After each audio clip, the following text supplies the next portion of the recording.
네, 강프로입니다. 자, 캠트로닉스 봅니다. 캠트로닉스 오늘 4% 빠졌습니다. 그리고 어저께, 그쵸, 어저께 22% 정도 급등해서 끝났습니다. 자, 내용은 하나예요. 유리기판, 그쵸. 여러 가지 일을 하고 있지만 지금 주목받고 있는 내용은 유리기판입니다. 자, 한 가지 약간 불안한 요인이 있습니다. 그 불안한 요인은 여기 신용 비율이 지금 9%, 그쵸, 신용 잔고율이 9%까지 높아져 있는 점, 이 부분이 약간 걸려요. 하지만 고가 구간에 있고, 그리고 고가 구간에서 매물을 받아먹는 그런 구간에 있기 때문에 시세가 한 차례 더 폭발적으로 나올 수 있고요. 무엇보다 유리기판 관련돼서는 지금 엔비디아 실적을 앞두고 반도체 종목군들이 약간 소강 국면으로 들어갔어요. 한미반도체도 쉬는 이유가 그것 때문에 그렇고요. 무엇보다 우리가 봐야 되는 내용은 반도체 관련된 시세는 계속 될 수밖에 없다. 아직까지는. 그렇죠? 그리고 다음 주에 엔비디아 실적이 나오는데 엔비디아 실적 발표된 이후에 우리가 봐야 되는 내용은 한 가지입니다. 추가적으로 2분기 이후에 가이던스가 어떻게 나오는지 이때 안 좋게 나올 수도 있어요. 엔비디아는 지금 무조건 점유율이 떨어집니다. 하지만 AI 반도체 관련된 시장성은 더 커질 수밖에 없어요. 규모 자체가. 그렇죠? 그리고 이건 지금 초입 단계입니다. 어떻게 생각하시면 되냐면 인터넷 시대가 왔었던 99년, 2000년 이럴 때 있잖아요.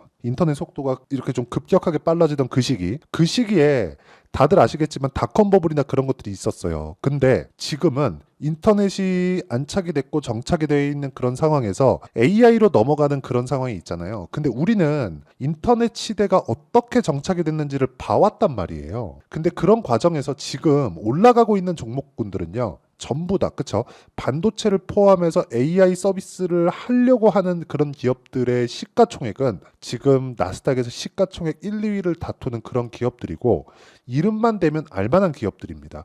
마이크로소프트, 구글, 그쵸? 애플도 이제 시작했죠.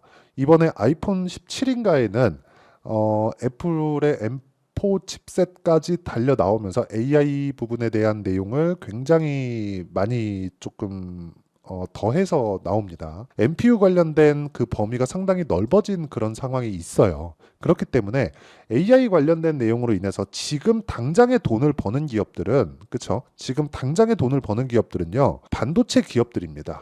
그런데 이 반도체에서도 앞으로 선적되어 있는 과제들이 있어요. 그게 뭐겠습니까? 효율을 높이는 겁니다. 효율을 높이기 위해서는 전기는 덜 먹고 성능은 유지되거나 높아져야 돼요. 그렇죠? 이걸 가지고 전성비라고 합니다. 전성비를 높이는 게 지금 반도체에서 가장 중요한 과제입니다. 최근에 일진전기, 가온전선, 변압기 관련된 거 효성중공 오늘도 17% 넘게 올랐는데 이런 종목군들 왜 올라요? 전기 부족 사태가 있기 때문에 그렇습니다. 구리 가격 왜 폭등해요? 그렇죠? 전기 공사를 다시 시작해야 되는 그런 상황이 왔기 때문에 그렇습니다. AI 시대가 와서 나오는 효율을 높여야 되는 이유가 여기에 해당되겠죠. 그러려면 기본적으로 전도율이 높은 물질을 사용해야 되는 그런 상황이 왔고요. 그 중에서 대안으로 떠오른 게 유리기판입니다. 그렇죠? 그러면 주식시장의 특성을 우리가 한번 알아보자고요. 주식시장은 미래 가치를 가격이 먼저 반영해서 올라갑니다. 그러면 이 올라가는 과정에서 실적은 늦게 떠요. 즉 기대감만으로 올라간다는 건데 상용화는 안 됐지만 상용화가 안 된 이유가 비싸서고요. 만들 수 있는 기술력은 있지만 너무 비쌌기 때문에 시장성이 없었습니다. 근데 지금은 돈을 생각하지 않고 그쵸? 수요를 늘려야 되는 그런 상황에 온 겁니다. 그쵸? 그리고 나서 이게 상용화를 거쳐서 대량 생산 체제로 들어가면 지금의 PCB, 그쵸? 지금의 PCB보다는 가격이 비싸겠지만 이것도 어느 정도 가격이 안정되는 그런 구간이 오겠죠. 그때가 되면 상당히 조금 이 평가치, 그쵸? 평가를 받는 게 기대감이 아니라 숫자를 찍어야 되기 때문에 즉 실적 기준에서 숫자를 찍어야 돼요. 그렇기 때문에 많이 그렇게 편하지는 않을 겁니다. 그런데 우리가 여기서 하나를 생각해 보자고요. 지금은 캠트로닉스가 유리기판으로 인해서 돈을 버나요? 안 벌잖아요. 그래서 주가가 올라간다고요. 예를 들어서 하이닉스 한번 볼게요. 하이닉스가 23년도부터 꾸준하게 주가가 올라왔는데 실적을 전환시킨 건 상승한 지 1년이 지난 이후입니다. 이번 분기부터예요.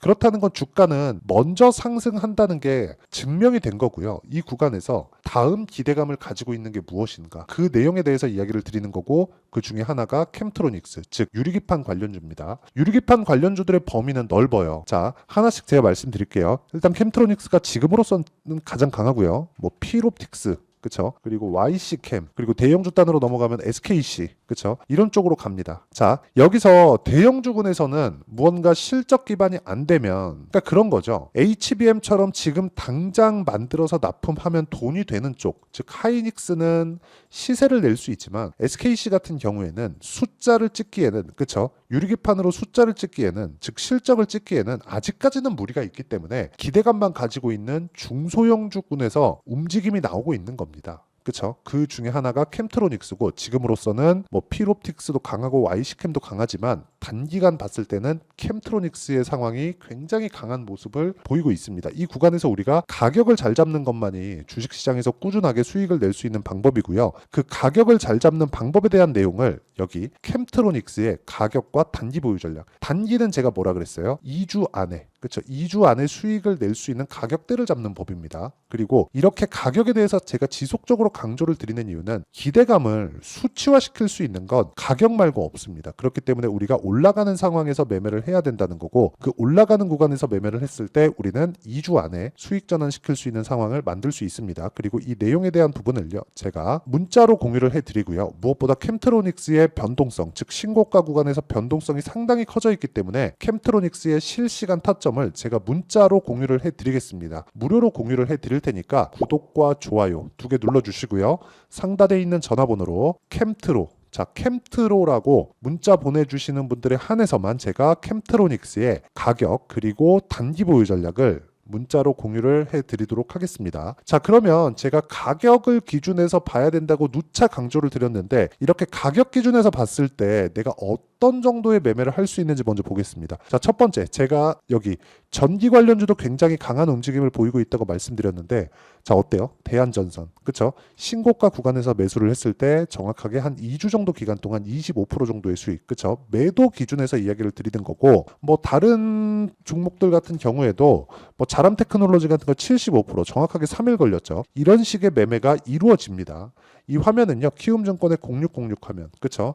내가 매매한 내용이 그대로 찍혀서 나오는 화면입니다. 그쵸? 그리고 이 내용에 대한 부분을요, 제가 여기 소통방에서 공유를 해드리고 있고요. 자, 어저께 5월 16일 성호전자 캠트로닉스 정확하게 어저께 이야기를 드렸죠. 캠트로닉스도 한번 보여드리겠습니다. 캠트로닉스, 자, 내용 한번 보시면 제가 계속해서 매매를 해온 결과 어저께 급등을 했고 오늘 4%가 빠졌는데도 불구하고 아직 S가 없죠. 매도를 안 했습니다. 다음 주에 상황 보고 어느 정도 타점에서 다시 매도를 하고 다시 잡을지 그 내용에 대한 부분을 제가 여기 소통방에서, 그쵸? 다 공유를 실시간으로 해드릴 거고요. 무엇보다 계속해서 제가 신고가 구간에 공략을 하고 있기 때문에 이 신고가 구간에 내가 어떤 식으로 매매를 해야 되는지, 그리고 어떻게 가격을 잡아야 되는지 다 실시간으로 공개를 해드리고 10억 만들기 프로젝트를 무료로 다 진행하고 있으니까 구독 그리고 좋아요 2개 눌러주시고요. 상단에 있는 전화번호로 구독 또는 10억이라고 문자 보내주시면 제가 소통방 입장 링크를 순차적으로 공유를 해드리도록 하겠습니다. 자, 그러면 내용 정리 한번 해볼게요. 캠트로닉스를 포함해서 유리기판 관련주들 모두, 그리고 반도체 관련주들 모두는 미래 가치를 가격이 먼저 선반영합니다. 가격이 올라가는 구간을 매매를 해야 되는 건 우린 그것 때문에 그렇고, 이 구간에서 우리가 꾸준하게 수익을 내기 위해서는, 그쵸? 가격에 대한 파악 그리고 가격에 대한 이해가 중요하다는 겁니다. 이 내용을 이해하게 되면, 자, 자람 테크놀로지 75%, 그리고 반도체 관련주들 DI, 자 보세요, 22%, 18%, 26%, 그리고 오늘 폭락 나온 HLB 1월 달부터 매매해서 30%, 18%, 13% 이렇게 수익을 냈고요. 그리고 빠지고 나서 마지막 반등 구간까지 제가 매수한 결과 4.5%의 수익 내고 오늘 하한가를 갔습니다. 가격이 먼저 반영하는 걸 이해를 했을 때 이런 식으로 매매가 가능하니까 와서 배우시고요. 상단에 있는 전화번호로 구독 또는 10억이라고 문자 보내주시면 제가 캠트로닉스의 실시간 타점 그리고 신고가 종목만을 공략할 수 있는 내용에 대한 부분을 다 공유를 해드리도록 하겠습니다. 자, 그러면 내용 정리하면 그렇습니다. 가격을 먼저 반영하기 때문에 우리는 꾸준하게 가격을 추적 관찰을 해야 되고, 이렇게 했을 때 어느 정도의 성과 그리고 어떻게 분류를 해야 되는지 그 내용에 대해서 제가 이야기를 드리도록 할 테니까 영상 끝까지 시청하시고요. 모든 분들이 성공 투자하셨으면 참 좋겠습니다. 자, 24년도가 돼도 여전히 시장은 녹록지 못합니다. 이런 상황이 벌어지는 건 어쩔 수 없습니다. 이런 상황에서도 수익이 나는 종목들의 구조는 변하지 않습니다. 즉 대시세 종목에 대한 구조는 변하지 않는다는 거고, 실제 제가 소통방에서 지속적으로 이야기를 드리고 있는 내용도 대시세 종목이나 시장 주도주를 공략하는 건 철저하게 가격 분석을 하라고 이야기를 드리고, 가격 분석 이후에는 이슈에 대한 파악, 그리고 이슈를 파악하고 나서는 다시 내가 얼마에 매수할지 그 타점에 대한 부분을 지속적으로 언급을 하고 있습니다. 자, 근데 생각해 보세요. 1월 달에 시장이 굉장히 어려웠습니다. 어려운 상황에서의 어떤 종목들이 강했냐 보면 반도체와 그리고 바이오입니다. 자, 실제 여기 보면요. HLB에 제가 실제 매매한 내용을 띄워놓고 보여드리고 있는데, 1월 22일부터 매매를 시작해서 4일 동안 31%의 수익 마감이 됐고요. 그리고 여전히 신고가 종목입니다. 자, 그리고 그 다음 어보브 반도체, 이름을 보시다시피 반도체 종목이죠. 그리고 AI 반도체는 지속적으로 강세를 보이고 있습니다. 이 종목도 신고가를 먼저 달성한 이후에 제가 21%의 단기간에 21%의 큰 수익을 내고 마감이 됐습니다. 다시 재공략을 준비하고 있고, 이런 부분은 소통방에서 다 공유를 해드립니다. 자, 그리고 그 다음 코세스. 자, 코세스 같은 종목도 당연히 그쵸, 신고가 종목이고요. 그리고 반도체 종목입니다. 이 종목도 영업일 기준에서 이틀 동안 대략 한 15%의 수익 마감이 됐습니다. 내용을 한번 보시면 어떻습니까? HLB를 포함해서 뭐 30%, 20%, 뭐 15% 이런 식의 수익이 지속적으로 발생하고 있는데, 이 세 종목 모두 다 신고가 종목이고 1월 달에 시장이 약세를 보이고 있는 구간에서도 강했었던 그런 종목입니다. 특징점이 하나 있는데, 그 이슈에 앞서서 가격이 먼저 반영했다는 거죠. 자, 근데 그게 기업 밸류업 프로그램이라고 하죠. 그 종목들도 마찬가지입니다. 오늘은 그 부분에 대해서 이야기를 드릴 텐데, 그렇게 제가 가격을 먼저 보고 이슈에 대해서 파악하는 이유는 결과적으로는 큰 시세를 먹기 위한 사전 준비 작업입니다. 실제로 큰 시세를 먹기 위해서 사전 준비 작업을 했을 때 여기 레인보우 로보틱스 127%, 그리고 ISC 98%, 그리고 한미반도체 97%의 큰 수익을 내는 상황을 만들 수 있습니다. 어떤 식으로 소통방에서 진행됐는지, 그쵸? 그 상황을 제가 이야기를 드린 건데, 이런 상황도요, 당연히 신고가를 공략했을 때 가능한 겁니다. 자, 그러면 이번에도 마찬가지입니다. 그쵸? 정부 주도의 코리아 디스카운트 해소 방안이 2월 달에 발표를 하고요. 그리고 2월 달에 발표된 내용을 토대로 주가가 움직이는 게 아니라 이미 움직인 내용이 있죠. 실제 이 내용은 크게 중요한 게 아니라는 겁니다. 실제 움직인 내용을 보면, 자, 기아차입니다. 실제로 12월 달에 신고가를 만들어 놓고 정부에서 입김을 불어 넣으니까 순식간에 기아차를 포함해서 현대차 같은 거대 기업들의 주가가 2주도 채 되지 않아서 40% 정도의 큰 시세를 냅니다. 자, 그러면 우리는 어떤 종목을 봐야 될까요? 이슈를 파악해야 되는 것도 맞지만 철저하게 가격에 맞춰서 매매를 해야 되는 게 당연히 중요합니다. 정부가 주도하는 정책 방향이 있겠죠. 그 방향에 맞춰서 우리가 종목을 찾을 필요가 있다. 자, 그러면 답이 나왔습니다. 정부가 주도하는 방향에 맞춰서 제2의 기아차를 찾는 게 지금은 중요하다. 근데 정부 정책의 방향에 맞게 가자. 그랬을 때 앞서서 제가 보여드렸었던 내용인 여기 레인보우 로보틱스 127%, 그리고 ISC 98%, 그리고 한미반도체 97%와 같은 수익을 낼 수 있습니다. 물론 시간에 대한 부분은 최소 2주의 시간이 필요하고요. 그리고 최장 3개월 안에 끝내야 됩니다.